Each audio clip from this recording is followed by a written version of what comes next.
Hey, what's going on YouTube? My name is Straw Hat Izzy, aka the Izzy Cruise, if you follow me over on my Twitch channel.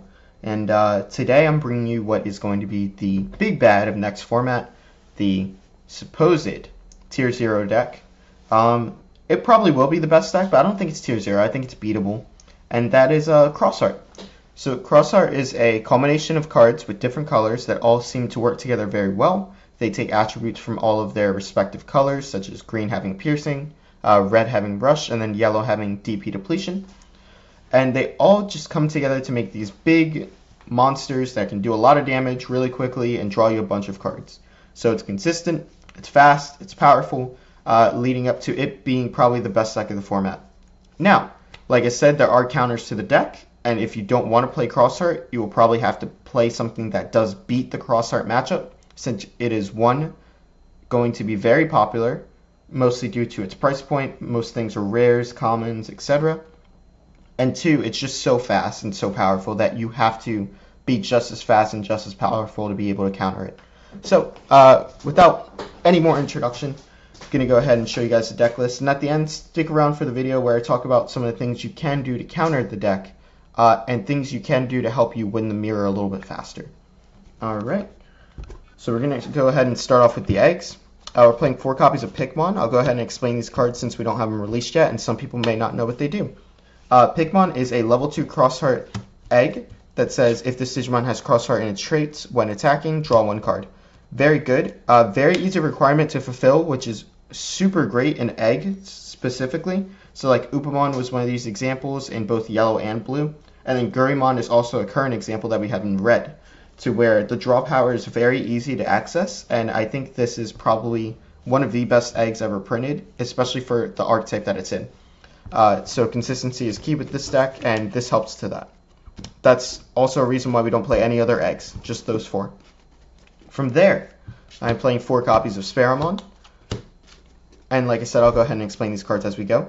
Sparamon has the new save mechanic, so if this Digimon would be deleted, you go ahead and place that under a Tamer instead of it going to the trash, as well as if you have another card with Crossheart or Twilight in its traits on the board, it gets plus 3,000 all turns. So it is a 5k rookie, and is usually used to do early chip damage because it's so big.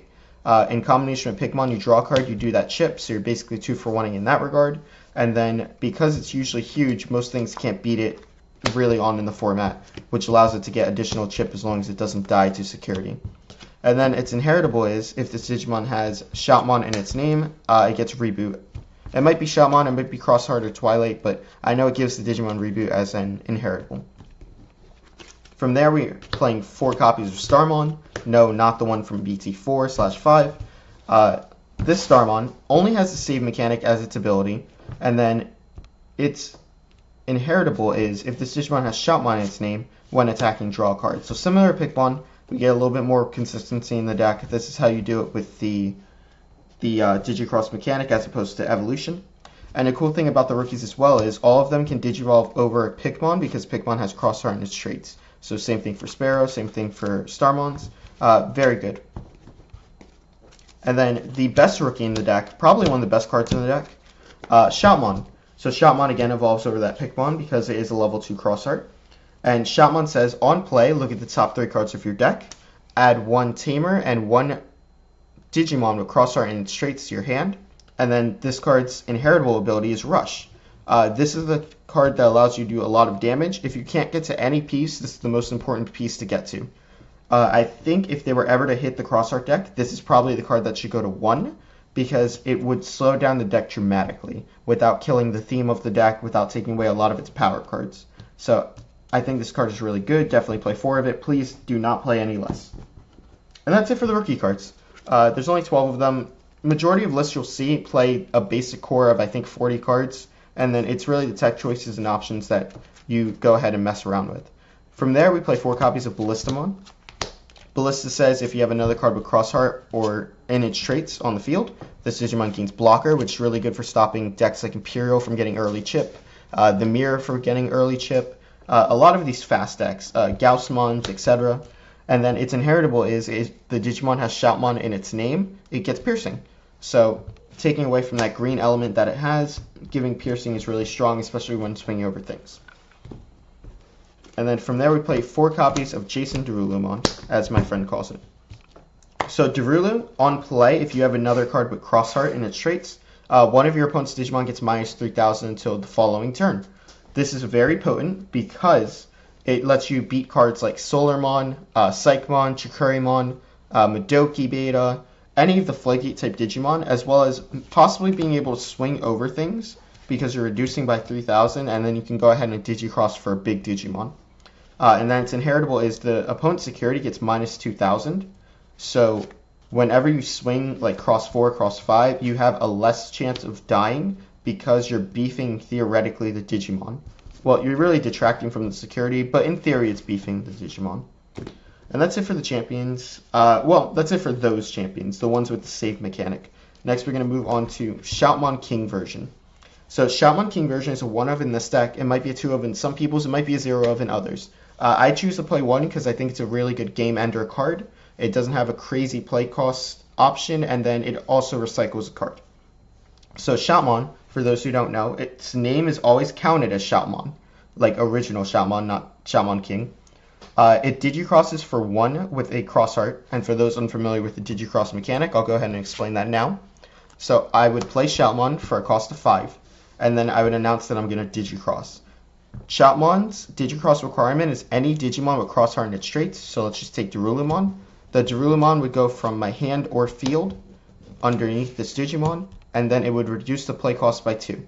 So now I've played the Shoutmon for 3. And then on play, this card's abilities are, you add back a card with Digi-Cross requirements from your trash, whether it be cross 4, cross 5, anything that can Digi-Cross. And then it has a material save.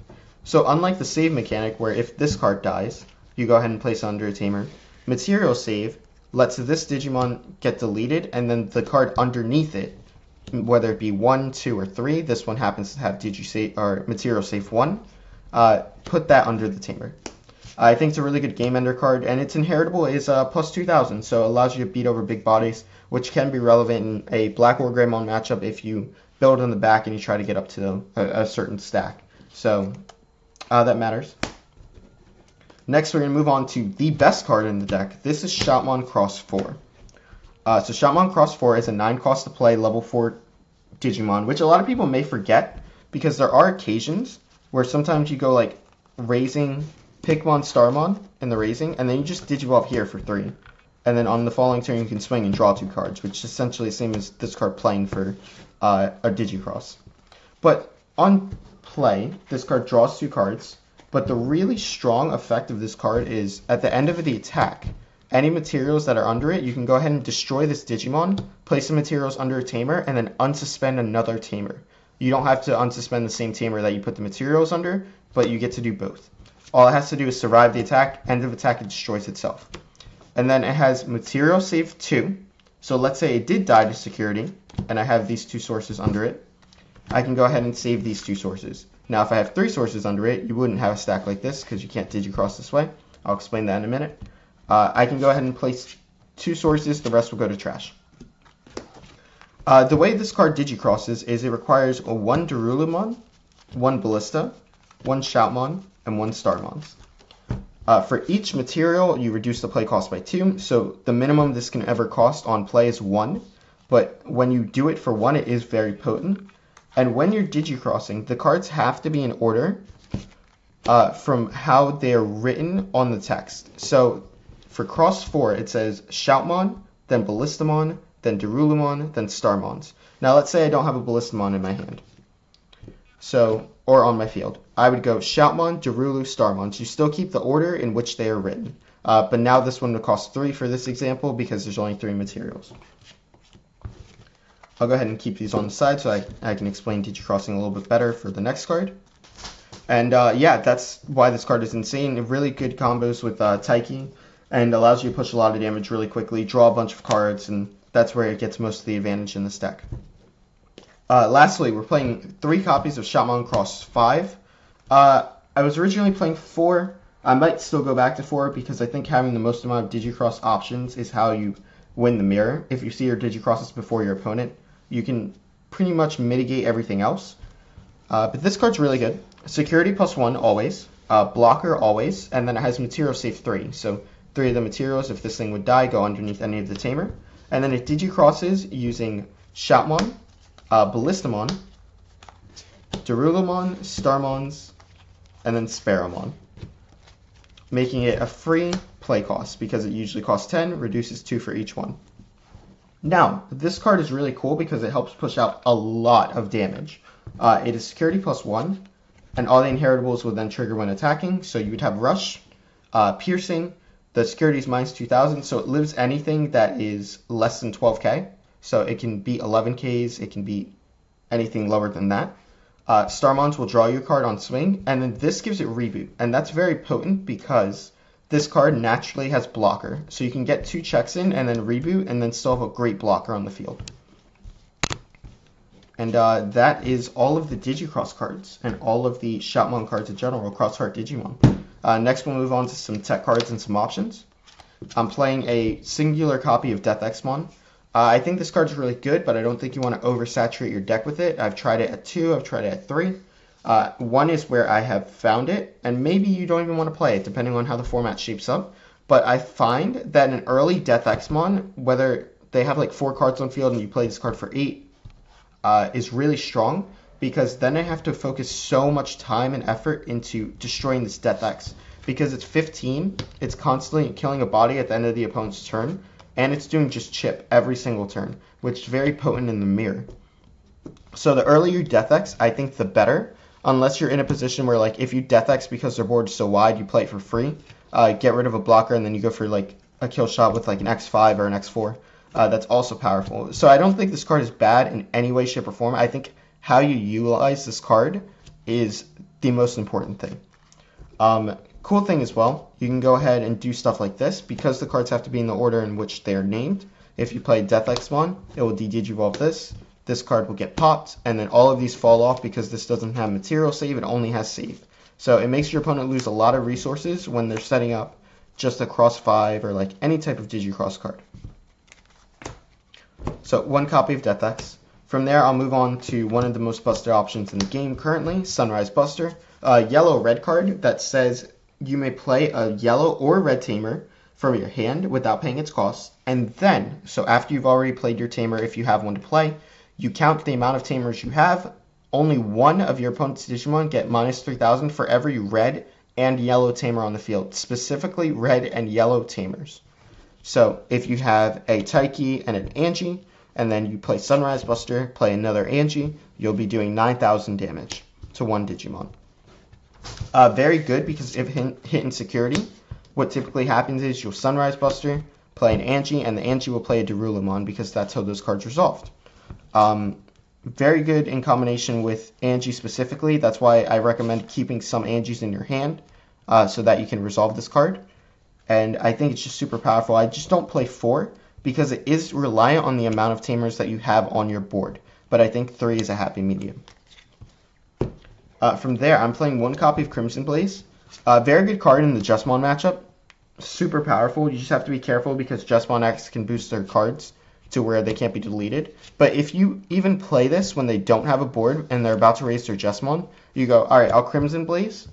It stops them from playing Sistermons, which is really strong. Really, really strong.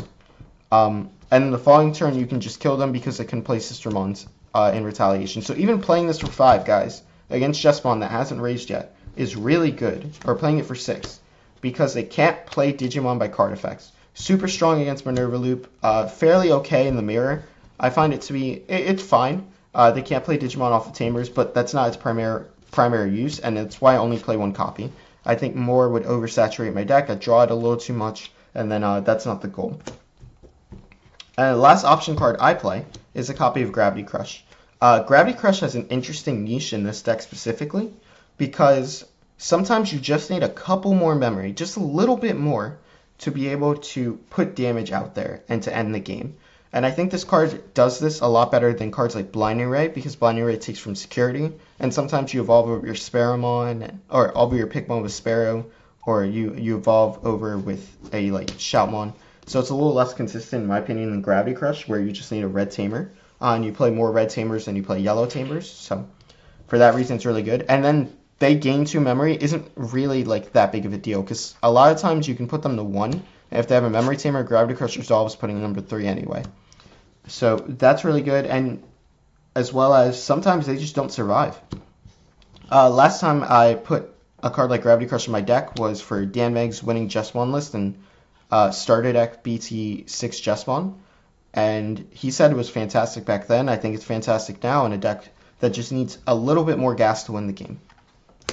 That's it for the option cards. There aren't many, and that's because I want to be able to draw into pieces that I need, and I think cards like Fireball, Heroes from the Sky can be good, but Heroes from the Sky 1, if hit insecurity, just goes to your hand, so then you need to pay 2 memory to play a card, and I'd rather just be playing Digimon and Tamers and Rookie Rush strategizing my opponent. Same thing for Fireball. Fireball doesn't always do what you want it to do, because there are times where you're going to need to be able to draw cards, and they have Digimon that are 3,000 or less on board, and you're forced to pop those cards. So for that reason, I didn't play those cards. For those who are going to comment and ask why no Fireball, why no Heroes, I think those cards are a little too win more, and I think they will ultimately clump your deck in the long run. Alright, from there, we're going to go ahead and talk about the Tamers, which is the whole crutch of the deck. 4 copies of Taiki Kudo. They changed it from Taiki to Mikey, now he's Taiki again. So great for this guy. 3 name changes.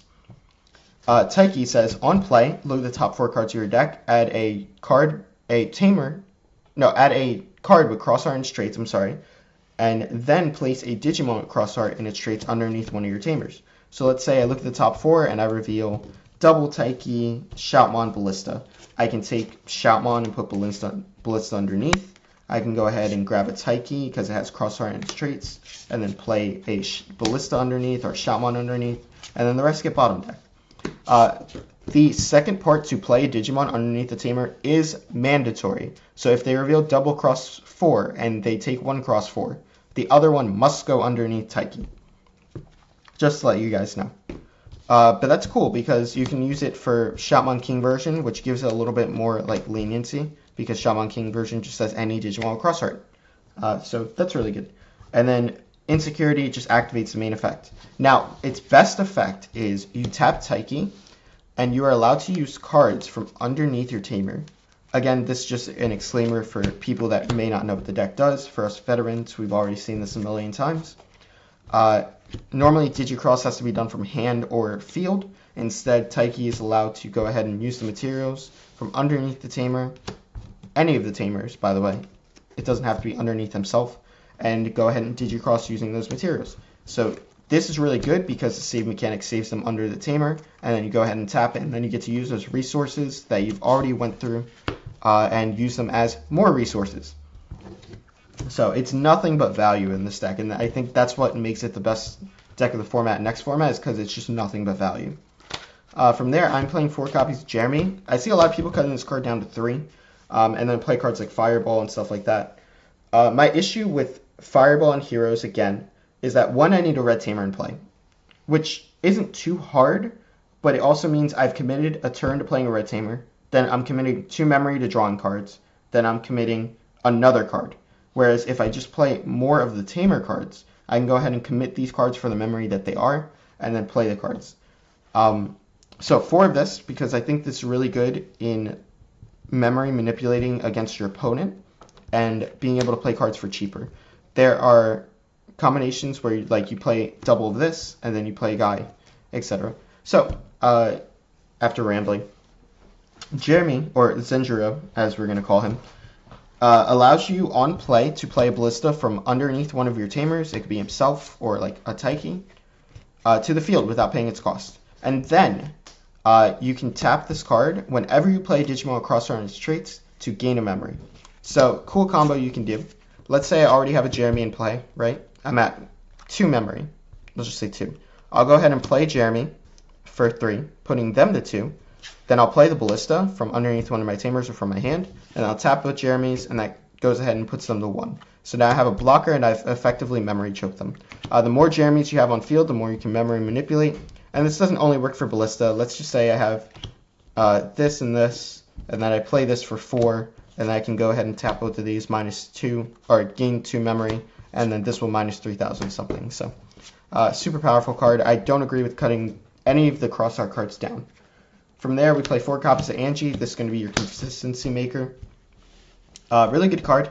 It does basically what Jeremy does, but for Darulumon only, to where on play it plays a Darulum. So it's really good on sniping like Psychmons and things like that, because you go ahead and play the Tamer, you play this, this card goes ahead and pops a Digimon, so now you've 1-for-1, and then you tap Angie, because whenever you play Cross-Heart Digimon, you draw a card, so now this card has replaced itself. So they both net equal in value, but I still have a body for the following turn to swing. So I theoretically go +1 if they don't remove the body. And even if they do remove the body, because of the save mechanic, again, it's just fodder for later. So all of these cards essentially become a +1 to a +3. And very good card. So combinations of things like this, and you'll have boards like this where you have like 2 Zenjiro, 2 Angie, and then like this. You can go ahead and like play Darulu for 4, I guess, or Digi-Xros. You can Digi-Xros. I'll use that example. We can Digi-Xros into Shaman X5, right, using the Mikey because we have the sources underneath.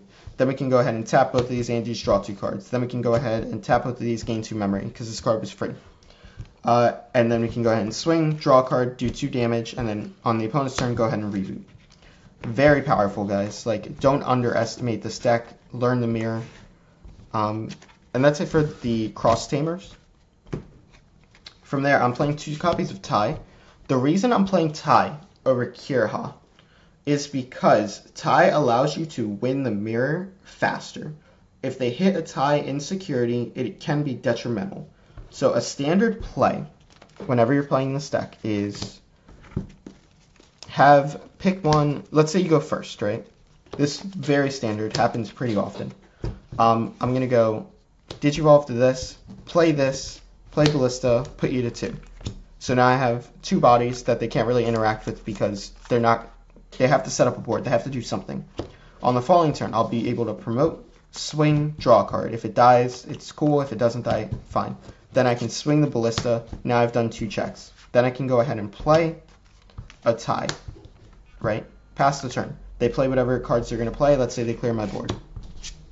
Okay. From there, I'm going to go ahead and hatch because I, already promoted the following turn. I can play Taiki. Taiki can show me whatever cards they need to show me. I Digi-Xros the Taiki, playing X5. The X5 now, if you have full stack, which isn't uncommon to have early in the game. Sorry guys, just taking a second. If you have full stack, now it does 3 checks because it has more than 4 sources underneath it and tie triggers. And then this would cost -1. So now you're going to swing for 3 checks. You usually survive because this format doesn't have a lot of huge bodies. And then you go ahead and unsuspend, reboot on their turn. And because you hatched, typically you'll have another Digimon in the back. Now your opponent has to deal with this blocker. If they do deal with the blocker, they're going to get rid of the sources. And that goes under Taiki. So if you have another Digi-Xros, you can win that way. They have to deal with a rookie in the back that can potentially swing for lethal because you've already cleared all of their security. This card allows you to win the mirror just as quickly as having another Kiraha. The other issue with Kiraha is it doesn't add to your Sunrise Buster count. And that's why I think Tai is so much stronger. And I know this video is going to be a little longer than most, but just bear with me. Last 2 cards in my deck are 2 copies of Tai and Kari. You get your opponent down to 3 really quickly, and if you're playing the mirror, they get you down to 3 really quickly. So one of the worst things they can hit in security is Tai and Kari. You can also tap this when you're cross 4 swings with the Darulu, so now it survives anything that is 11k or less, and then your cross 5 survives anything that is less than 14,000, which is really powerful. So being able to gain just that a little bit of memory, like I said, guys, a little bit of memory in the mirror goes a long way, helps you win the game. And now that I've talked about what is probably the best deck of the format, I'll go ahead and tell you some strategies on how to beat it. I think if you deck build a little bit better than your opponent and have better options than your opponent, you'll probably win the mirror. So I think Tai is one of those options that allow you to win the mirror a little quicker, and as well as this one, because you're gaining so much memory, and with the more plays you're able to do, you take away plays from your opponent. That's just how tempo works. That's just how the memory system works.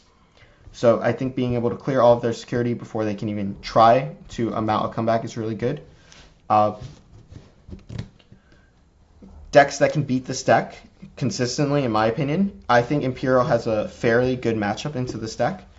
It does a bunch of tip damage. It bottom decks the cards so that they can't really material save them, which is really good. And then it gets into cards like Fighter Mode. You have HPD, you have Dual Tamers. You have a lot of aggression out of that deck, and you have Megadeth as well. So if the Cross 4 hits a Megadeth in security, card goes back to your hand, but they lose all of the sources. And that can just be game ending for this matchup. So Imperial, I think, is a really good deck into this. Minerva Loop is really good, but I wouldn't suggest it because it's fairly difficult to pilot. And it also, if they play multiple Crimson Blaze, and if they just can go ahead and clear security really quickly, then you don't have a shot. It can be very difficult. It's kind of favored, but it's also kind of not. Alphamon, I think, is really good into this deck because Alphamon can just set up cards, set up Tamer stuff, stay in the back, and it's one of those decks that can just OTK you and doesn't care about Sunrise Buster. Because of Dora Greymon, it can't be reduced. So combo I do whenever I'm playing Alphamon is I play Rookie as my first turn. On my following turn is when I start to build my Alphamon in the back because I'd want to swing my Rookie, bring them down to 4 security, build my Alphamon, or build my guy, build my Tamers, promote, go all the way up into an Alphamon or Ryukin with 2 checks, an Ori, swing 2 checks, and then either grumble for game or go ahead and tap a UG to attach an additional Ori. And that is all of their security, and there's no card that interacts with it in this deck. They can maybe hit a blocker and possibly hit a blocker, but I don't think it's that great, in which case you can go ahead and play cards like Greymon so that if you do hit a blocker in security, when you unsuspend your Alpha, your Greymon will go ahead and pop the blocker, which is pretty potent. So Alpha, I think, is really good into this deck. D-Reaper can be okay. I think the use of Gatekeeper can be really strong. I think that deck can accelerate really quickly. And in memory chokes, being able to memory choke this deck is very important. So that's why I think these cards, these Tamers specifically, are really strong in this deck. Other decks, other strategies you can do. You can try to race them. I don't always recommend it, even though I said Imperial was good at it. It's because Imperial can bottom deck the cards. But if you hit a Tamer and they play a guy, it can mess up your whole math. If you hit a Taiki, they just get fit advantage. If you hit any of these Tamers, they get memory advantage. So you can try to race it, but I don't recommend that. OTKing it would be great. So if you're playing Grandis, you just have to watch out for Sunrise Buster. And then have a win condition set up. Don't try to clear their security, and then don't win the game that turn. You have to win the game that turn, and that's why I suggested Alphamon, because it plays around Sunrise Buster, and then it wins the game that turn. Whereas Grandis can clear security, but it doesn't always win the game on the following turn. You would need a Mimi, or you would need a Rookie in play. And I think that's it for that, guys. Any more questions, please put them down in the comments. Like I said, I know it's a longer video. I know it's a lot of me talking and trying to just get some knowledge out. If you'd like to play any games in B to 10, please join our Discord at the Royal Knights. And have a great rest of your day, guys.